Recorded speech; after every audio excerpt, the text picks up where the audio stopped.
Okay, so it's that time where everybody learns everything and they learn what they don't know.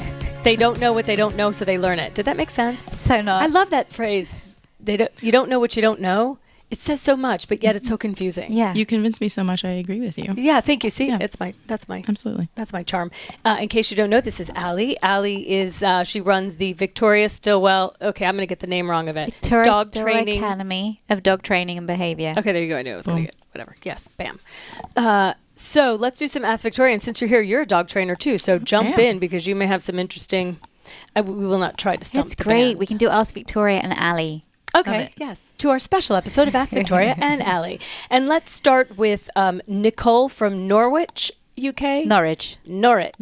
Yeah, there's a W in there. I don't know. They're like, just forget about the W. Put it in there, but don't say anything about it. It's like, don't tell anybody. Okay, here's Nicole's question from Norwich. What are the advantages of reward training over compulsive training? Is punishment a necessary component of training? Is that what compulsive is? Is punishment? Yes. Compulsive is more, compulsion training is when you're using more sort of techniques that are designed to suppress behavior or using fear or pain or to be able to train your dog.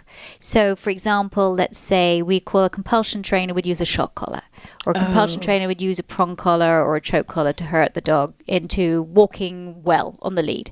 Or they would use a technique where they would punish their dogs by maybe tapping them or worse, you see them kicking rolling them on or, them like, I'm king. Restraining them. And it's the whole theory, the whole idea of, if you dominate your dog into submission, your dog will behave.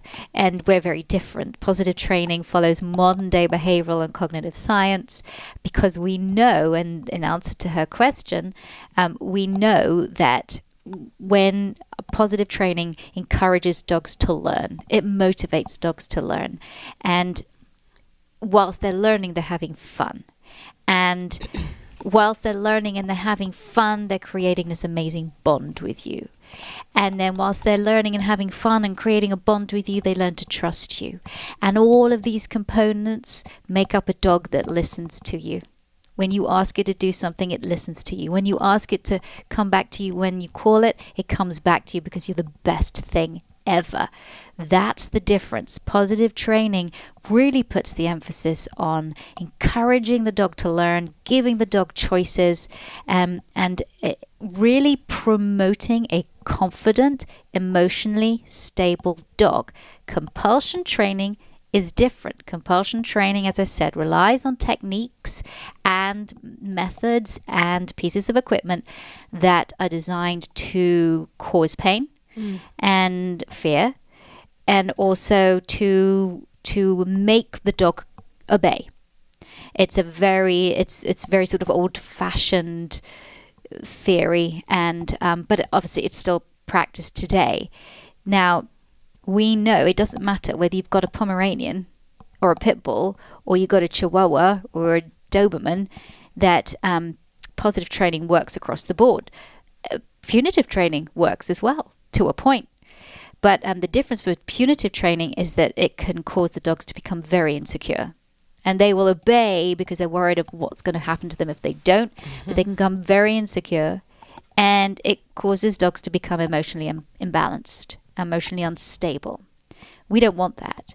So a lot of people think that positive training only works on the little dogs or the easy dogs. Well, actually now, because I'm helping train police dogs and high drive working dogs, we prove that it works on even the high drive dogs. And also when you've got a dog that's this aggressive dog or a red zone dog, it can really help modify that aggressive behavior depending on the cause of it.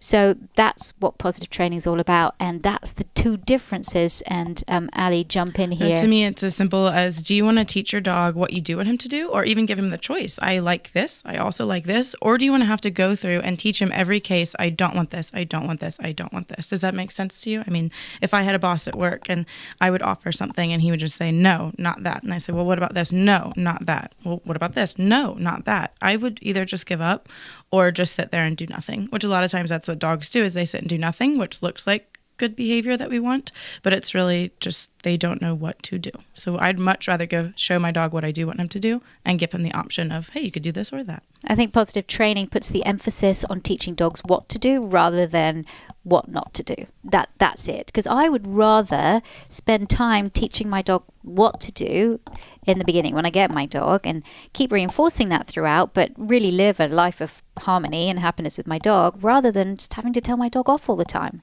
I mean, don't get me wrong, positive trainers aren't permissive. We don't allow dogs just to do anything. We say do no. give them boundaries. We do say no. We just do it in a way that doesn't instill fear and doesn't cause the animal pain. That's it. But we still have boundaries, and we have dogs that are very, very compliant, but it's a relationship based on cooperation and not domination.